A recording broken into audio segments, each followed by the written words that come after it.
Hello and welcome to a new edition of our ABBA magazine show. Krka played host to the league's leader Crvena Zvezda. We paid a visit to the league's MVP, Solnok's Willie Warren. Was Olimpija able to repeat last year's success over Partizan in Belgrade? And Cedric Jackson will let you know what is the essence of a good pass. And of course, in the end, best 5 actions in the round. We start with the news. After the injury to Boris Barat, Široki straightened up with 2 of its ex-players. Ivano Pacak was there twice already, last time in 2007. And Karlo Vragovic was there last year.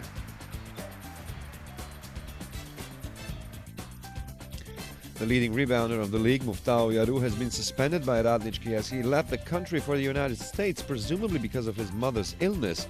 Unofficially, he wants to terminate his contract with the club from Kragujevac as he has allegedly received better offers from other clubs, but Radnički refuses to let him go. Marko Car left Zadar, but he was a free agent and he had that option. He scored 8.6 points per game in the 8 matches this season. Vlada Vukojičić stepped down as a head coach of Skopje after the latest defeat. In the 2 competitions in which MZT is playing, Vukojičić had only 5 wins and as many as 12 defeats.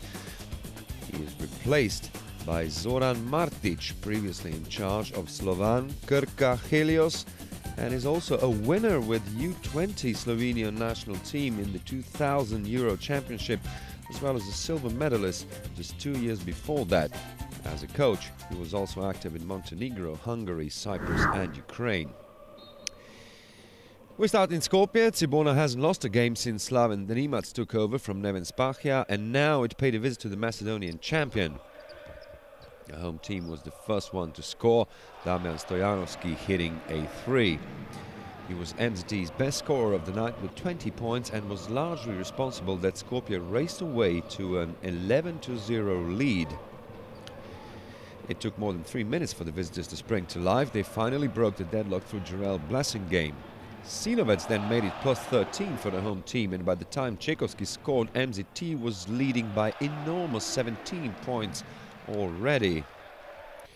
Nikola Otašević wasn't able to score in the last 3 games, but here he had 7 already in the first quarter, which finished 28-10. MZT was leading by 21 when Uroš Lučić scored his first 3, and then even by 26 points when Sinovac was again successful from the 3-point line. Everything pointed towards disaster for the players from Zagreb, who in turn started to slowly get back into the game. They reduced the deficit to 19 when Davor Kus scored, and that was at the start of a 10-3 run, after which Cibona was able to close the gap to 14 till the end of the half. The visitors opened the third quarter well, with Blessingame scoring for 3, but Stojanovski did get it back to 16. Andrija Žižić was then twice successful as he managed to reduce the deficit to just 10 points. Then Todor Gečevski took advantage of Rimac's technical foul as he scored all 3 free throws and MZT was in front by 12. But then Cibona secured an 8-0 run, after which it was only 4 points behind after 30 minutes of play. The visitors were the first ones to score in the last period and were trailing by only a point when Matt Janning scored for 3. That was followed by the first Cibona lead when Blessingame scored twice for 3. With his second, he rounded up a 17-0 partial. It took 3 minutes for MZT to score in the last quarter. Georgi Čekovski with a 3 to make it 70-68 for the visitors. But Blessingame again scored twice for 3. He reached 32 points in the end, scoring 8 3-pointers from only 12 attempts. It was 80-72 for Cibona when Strawberry was able to score from a difficult position.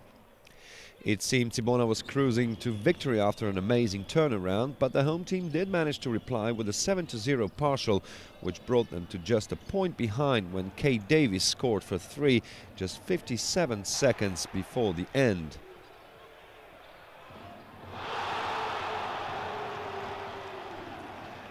Less than half a minute before the end, Gečovski had a nice opportunity to equal the score, but he missed, after which Davor Kus was successful from the free throw line to make it 90-86, which was eventually enough for Rimac team to reach a fourth successive victory.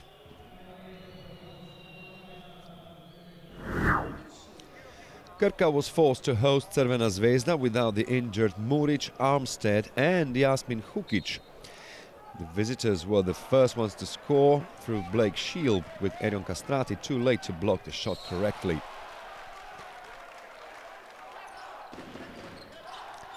Tomáš Bolčina was the first to score for the home team. He ended up the game with record 12 points this season. Crvena Zvezda was leading by 11-4 after DeMarcus Nelson scored from a counter-attack, and it was 13-10 when Kastrati scored his only points of the game. The first quarter ended with 18-14 for Crvena Zvezda after Ivan Radinovic scored from a difficult position. It took 2 minutes for the teams to get scoring in the second period, Smiljan Pavic reducing the deficit to 2 points. A minute later, Crvena Zvezda managed to score through Marko Simonovic, 17 points for him in the end. Krka then equaled the score through Jaka Klobuchar, and then the home team was in front for the first time when Smiljan Pavic made it 24-23.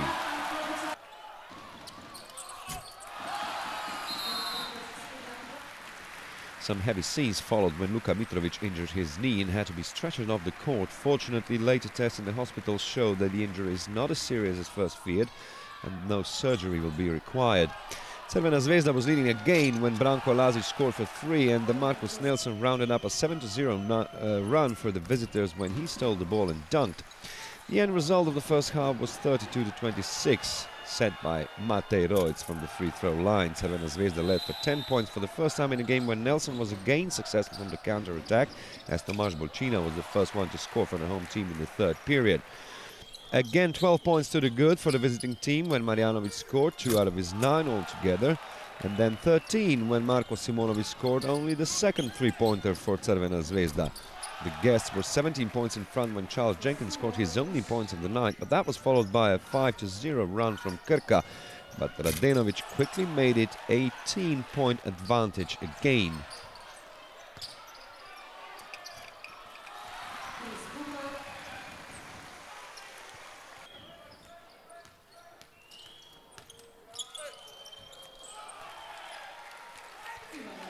Krka needed 10 attempts to score its first three-pointer when Klobuchar was successful, but Crvena Zvezda did finish the quarter on a high after Shield made it 57-40 after 30 minutes of play.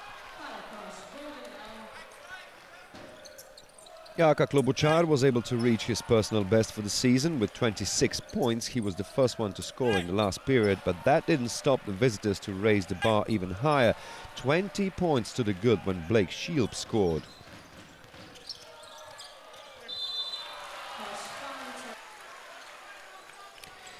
The next 5 points were scored by the home team with 2 nice actions from the young Luka Lapornik, first a 3 and then a steal and an assist to Buljan, after which Krka closed the gap to 14 points. But that was replied by 5 successive points from Crvena Zvezda, and the gap again grew to 19 when Jaka Blažić scored and was fouled in the process. Then the guests did ease off a bit, and Jaka Klobuchar was able to close the gap to 9 points, but that was just 23 seconds before the end, 78-69, the end result in Novo Mesto. 4,500 people turned up in the Pionir Hall to witness Partizan fight it out with Olimpija, who last year managed to beat the Black and White in Belgrade for the first time. And they were the better team in the beginning when Saso Salin quickly scored for 3. It was Bogdan Bogdanovic who scored first for Partizan. He managed 21 points in the end. It was 10-2 when Alen Omic scored his only points of the game. That was followed by a first Vujosevic's timeout. After it, Olimpija was leading by 12-5 when Gaelius was successful, and then by 16-7 when Cedric Jackson scored his only points of the game. Then Terence Kinsey opened his scoring account, after which Partizan was able to score 5 points in a row to catch up with the visitors by the end of the first quarter, which finished with 20-17 when Bogdanovic already amassed 9 points. The second period was opened with a Joksimovic's 3, and then this is how Jaka Brodnik was able to score for the first time in the season in ABA League. The visitors kept on pushing, and by the time Vladovic scored his first 3, the gap had grown to 11 points. That was a result of an 8-0 run. But Olimpia was only 4 points in front when Bogdanovic scored his 15th point already, and that was quickly followed by a first home team lead when Nicola Milutino made it 32-31.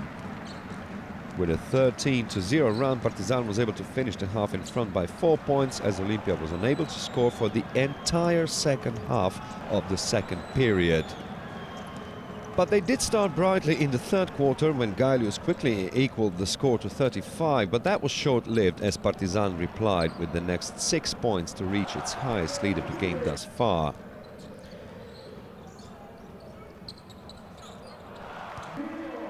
It was 44-41 when Vladovic scored his third three-pointer, but then Partizan again pushed for a new highest lead when it was 48-41.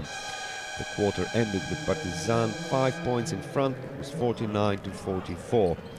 Bogdanovic's fourth three-pointer from only 5 attempts was the first thing to happen in the last quarter, and when Loverne scored his only basket from open play, the lead grew to 10 points.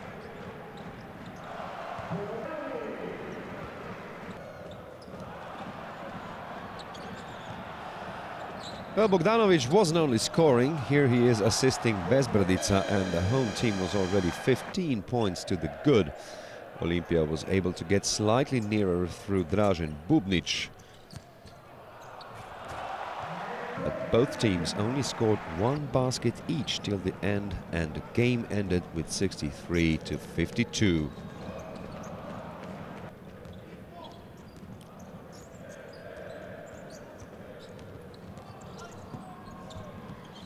This was an 8th victory for Partizan and just as many losses for Olimpia.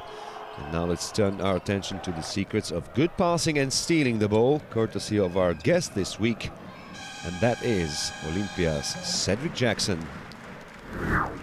Passing it in a moving car, it's a little bit more difficult than what it looks like. And so we went to meet him to learn the secrets of his a good thief in very basketball. fast hands. To be a good thief in basketball, you have to be in a good position, you have to have active hands, and you have to see the ball and your defender at the same time. So you just have to, be in a good position and anticipate when the ball is coming, and then you just swipe just like this.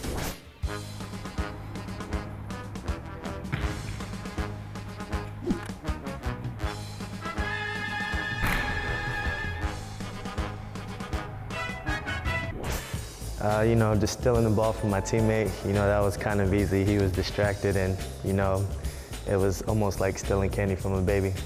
And then, the other one was a little hard, and I couldn't get to it in time. But, I tried it one more time. I still couldn't get to it, but I tried it just like this.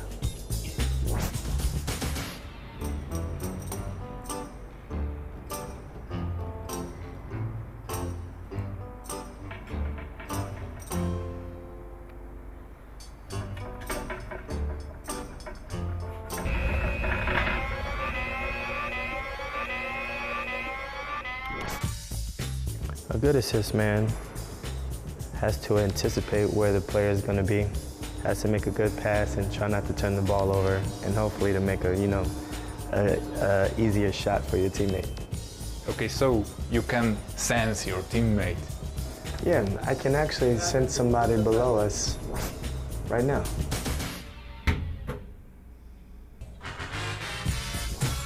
Passing in the elevator is, pretty easy. You're just standing still, so it was pretty good. Passing it, during movement, it's a little bit more difficult. But, just have to make sure you get it in the right position, just like this.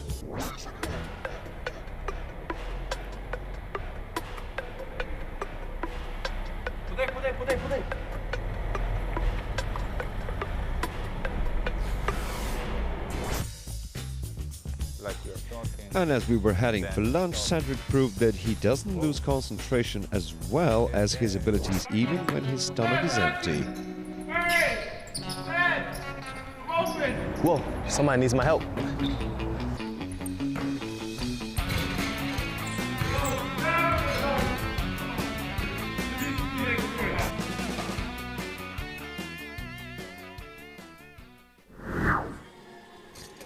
Budućnost came to Laktashi with one more win in hand than its host Igor Kea, who was forced to play without the injured Milan Dozet. But there was good news for the visitors as Aleksandar Chapin was able to return to the squad. They were the first ones to score through Aleksa Popovic. And for the home team, it was Branko Jorovic who actually started a run of 13 consecutive points for Igor Kea, rounded up by Nemanja Gordic.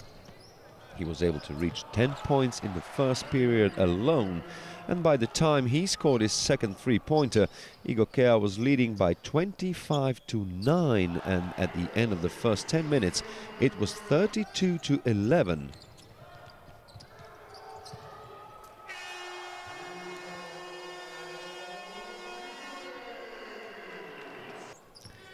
It didn't stop there, as first Uroš Nikolić raised the bar even higher, and then Boris Bakic scored twice for 3, and Igor Kea's lead was already an astronomic, as it was 41-15.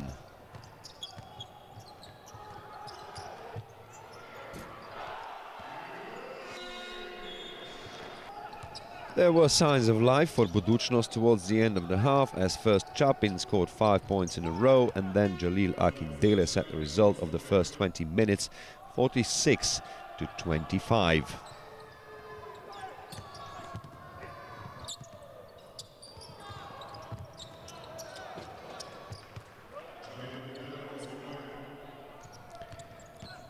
Duško Bunic scored 2 out of his 13 altogether, but then it all stopped for the home team. First, Vladimir Mihailovic scored twice in a row for 3. And then Aleksandar Chapin rounded up a 14-2 run, which brought the visitors to just 9 points behind. When Suat Šehović scored for the first time in the game, Budućnost was behind by only 6 points, but Duško Bunic was nonetheless able to put Igor Kea 10 points in front by the end of the third period. Teddy Gibson was the first one to score in the last quarter and started a 12-2 run by the home team, rounded up by Nemanja Gordic, after which Igor Kea was again leading by 16 points as it was heading towards a sure victory.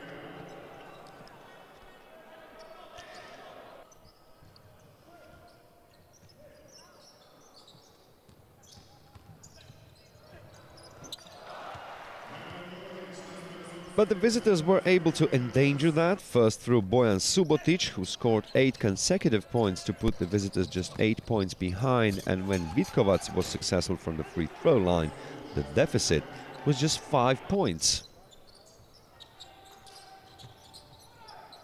It was partially the result of a 13-2 run for the visitors. But Igor Kea played smartly as it forced fouls from the opponent and was in turn successful from the free throw line, and the lead of 11 points at the start of the last minute was enough for the home team to eventually win the game. 7 points to gap in the end when Mihailovic's dunk was the last basket of the match.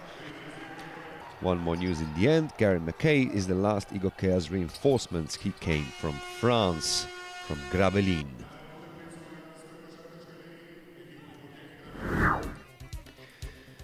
So a big turnaround in Skopje for Cibona, a very important win for Zadar in the relegation battle. There were many turnarounds between Mega Vizura and Radnički, with the former securing the win in the end.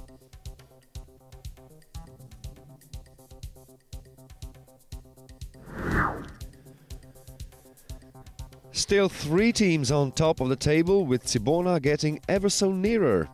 Budućnost slowly losing pace, and Olimpija and Široki still at the foot of the table.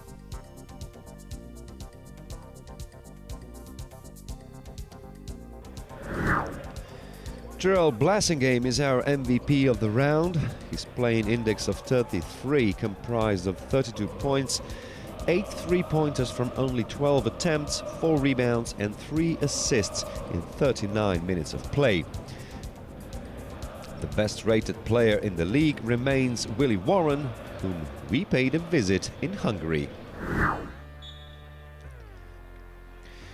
He's attracting most attention in the Hungarian outfit of Szolnok. The Texas-born Willie Warren has experienced his first foreign engagement in Israel. Then he was set to continue in China, but his agent's advice proved to be crucial.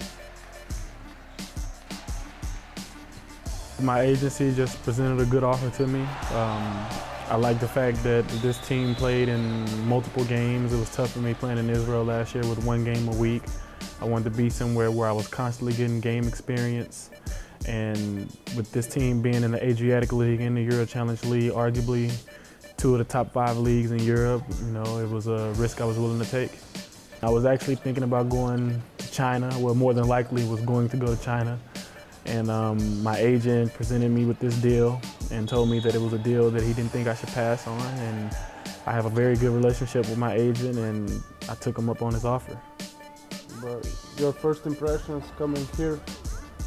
It was tough. It was rocky at first. I came in pretty good shape, but not the best shape that I should have been in. You know, coming in new with taking on the point guard role, supposed to be the leader of the team, and I injured my knee, and it held me out of the workouts for about 1.5 weeks, 2 weeks.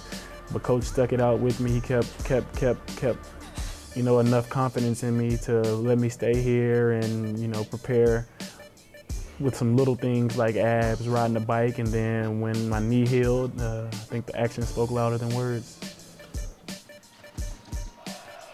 His ABA League performances are showing he's in very good shape, that the injuries are a thing of the past, as he's currently the best-rated player in the league, as well as the leading scorer.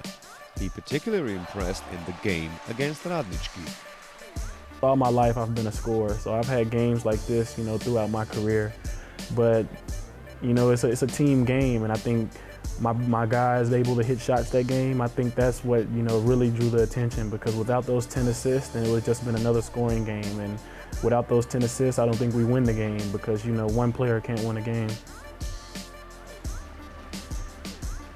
Szolnok's coach Nedeljko Asterić is also impressed by him, but he also stressed the fact that life in Hungary took some getting used to. Willie Warren je jedan izuzetno talentovan igrač, mladi igrač koji nema puno iskustva u evropskoj košarci. He is a very talented young basketball player who's not really all that acquainted with the European basketball. Pomognem da što pre shvati kako se igra košarka u Evropi, jer evidentno je da mnogi američki igrači imaju problem kad dođu u Evropu. On je jedan pametan momak koji je ovako dosta brzo shvatio koja mu je uloga, dosta brzo uči. Ja mislim da on ima još puno neiskorištenog potencijala i mislim da je u situaciji, ukoliko bude radio kako treba, da se razvije jednog vrhunskog evropskog igrača. And we have to admit, we were expecting those kind of performances from a player who had 2 seasons with the LA Clippers. It was great. It was great. I love playing with Blake. You know, he taught me a lot playing with a great dominant big man when I was with the Sooners, and he tried to teach me a lot when I was with the Clippers.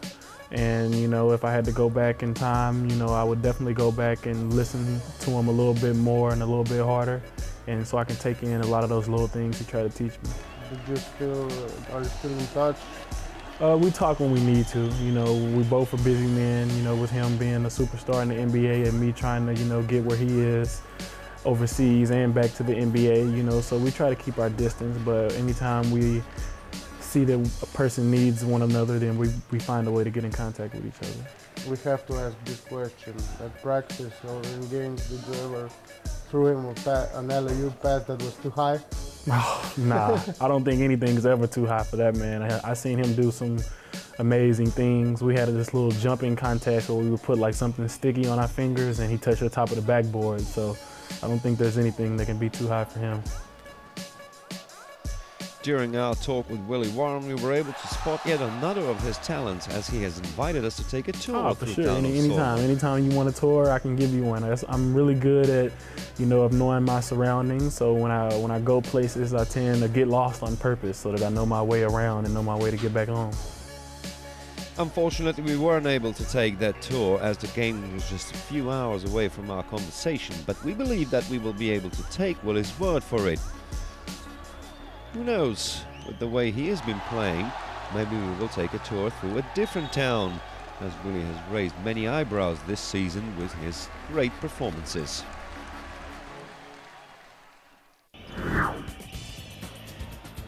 And now for the best 5 actions of the 10th round. We start with DeMarcus Nelson, dunking from this counter-attack.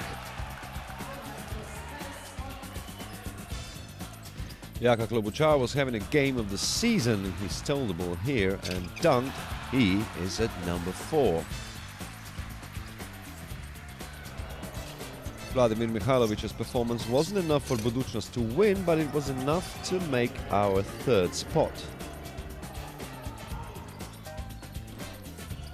At number 2 we have Ivan Radenovic, who turned out to be very resourceful under the basket. He's our number 2. And number 1 of the week, the best action courtesy of Bojan Subotic from Budućnost.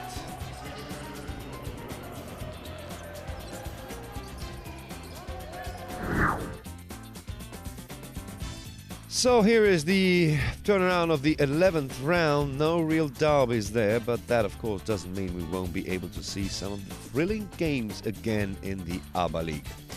This is all for this week. Till next time, bye-bye.